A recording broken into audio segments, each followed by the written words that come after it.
In this video, I'm going to cover the various ways that we would load or how we would hold weights. So depending on what I'm after, I may have you hold it one way, another time maybe the same exercise, but you're holding the weight a little differently. I'm going to demonstrate both kettlebells and dumbbells, and for the most part, these are going to be interchangeable. When I get to the kettlebells, there's some fun stuff we can do with it where it's a little bit different.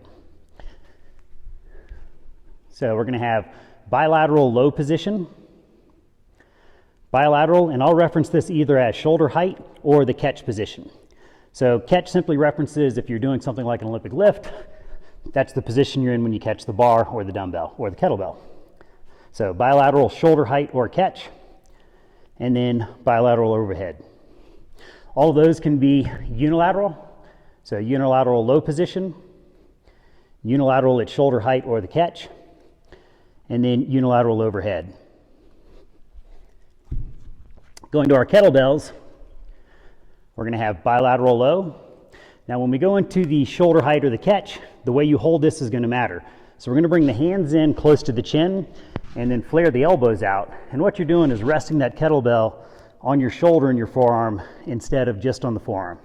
So what we don't want are the kettlebells way out away from you. At shoulder height, we're going to keep this tucked in pretty close. So bilateral in the catch position or shoulder height, and then bilateral overhead. So one thing we can do with the kettlebell is challenge your core stability a little bit more, as well as your shoulder coordination. And that's going to be the bottom up position. So we have bottom up at shoulder height, simply holding the kettlebell upside down, bilateral overhead, and then we can go unilateral bottom up at shoulder height, and unilateral bottom up overhead. So I'll always have a specific goal in mind when I'm asking you to load a certain way. So if you go ahead and familiarize yourself with these positions, it's going to be a lot easier. You look at the notes and it may say half kneeling, bottom up, unilateral shoulder press. That way you'll know what it is instead of having to dig through everything to try and figure it out.